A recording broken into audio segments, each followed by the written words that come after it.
সাপ্তাহিক ছুটির দিনে ঢাকায় ভোর থেকে মুষলধারে বৃষ্টি ঝরছে। বিভিন্ন এলাকার রাস্তায় পানি জমে সৃষ্টি হয়েছে ব্যাপক জলাবদ্ধতা। দুর্ভোগে পড়েছে ঘর থেকে বের হওয়া মানুষ। আবহাওয়া অফিস জানিয়েছে সারা দেশে বৃষ্টিপাত আরও বাড়তে পারে। ঢাকায় 60 মিলিমিটার বৃষ্টিপাত রেকর্ড করা হয়েছে। আগামীকাল বৃষ্টি একটু কমে আসতে পারে বলে জানানো হয়েছে। তবে বৃষ্টি কমলেও আষাঢ়ের শেষ কয়েকদিন দেশ জুড়ে কম বেশি বৃষ্টি থাকবে। Apple শাহরিয়ারের report.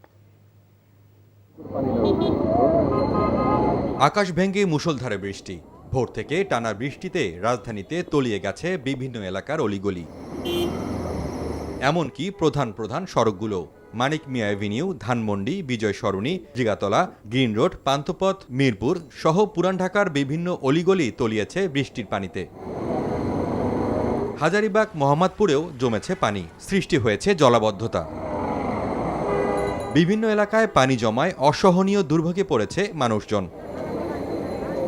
দুর্ভোগ সঙ্গী করে প্রয়োজনে ঘর থেকে বের হয়েছেন অনেকে।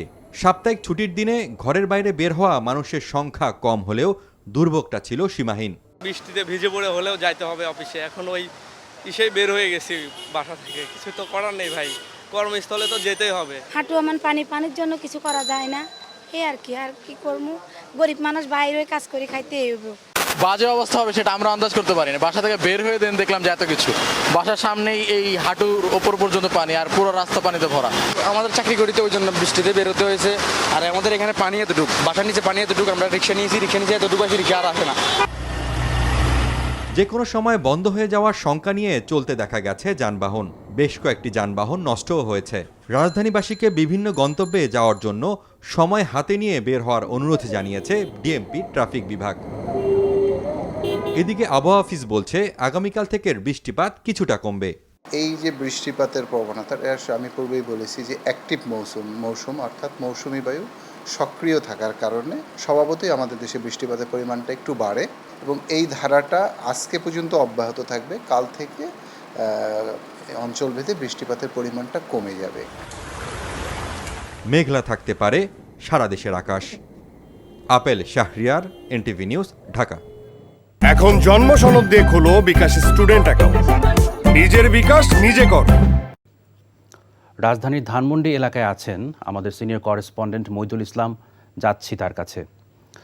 মইদুল, প্রচুর বৃষ্টিতে জলাবদ্ধতার সর্বশেষ পরিস্থিতি কি?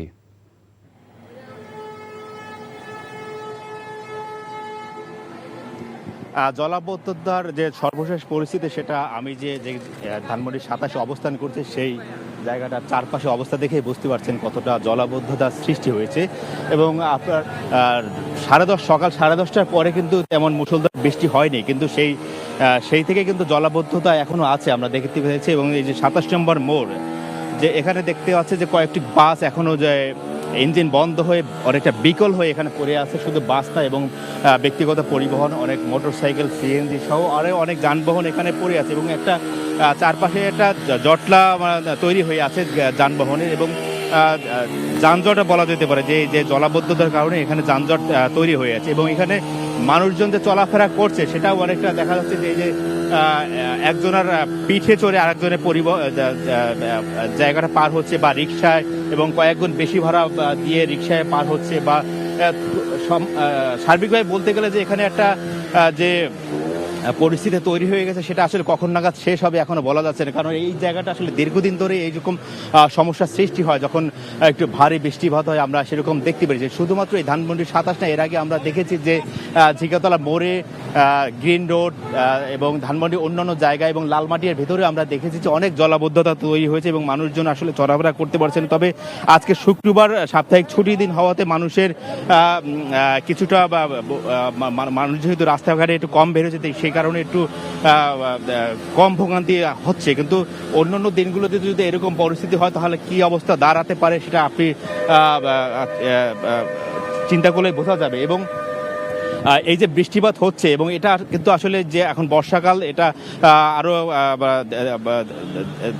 এই বর্ষাকালটা আসলে সবসময় বৃষ্টি মানে হবে আর কি, এবং আবহাওয়া জানিয়েছে যে আগামীকাল থেকে কমলেও আসলে বর্ষা যতদিন থাকবে ততদিন এরকম বৃষ্টি হবে, এবং এরকম জলাবদ্ধতাও আসলে বৃষ্টি হলে তৈরি হয় আমরা রাজধানীতে দেখেছি, এবং মানুষের সার্বিকভাবে চলাফেরার যে ভোগান্তি তৈরি হচ্ছে সেটা আসলে এই দুর্ভোগ কবে নাগাদ শেষ হবে আসলে এটাও বলা মুশকিল। তো ওই ছিল জলাবদ্ধতার অবস্থা। বাবু, এখন জন্ম সনদ দিয়ে খোলো বিকাশ স্টুডেন্ট অ্যাকাউন্ট। নিজের বিকাশ নিজে কর। ভালোবাসাটা কি জানো? 1 মণ দুধের মধ্যে 1 ফোঁটা গরুর চোনা। এই 1 ফোঁটা গরুর চোনা যেমন 1 মণ দুধকে নষ্ট করে দেয়, ঠিক সেরকম ভাবে প্রেম ভালোবাসাটা তোমার ক্যারিয়ারটাকে একদম নষ্ট করে দেবে। তোর জন্য কেন আমার এত টান, তুই ছাড়া কাঁদে আমার অবুঝ পরাণ, দূরে গেলে বুকে ভালোবাসা জাগে, তোর জন্য আমার বড্ড মায়া লাগে। তুমি আমার কাছে টাকা চাইতেছো, সেরকম আমারও তোমার কাছে একটা চাওয়া আছে। স্যার ইভেন এটাও বলছে যে আপনি নাকি পড়াশোনা ভালো মতো শেখান না।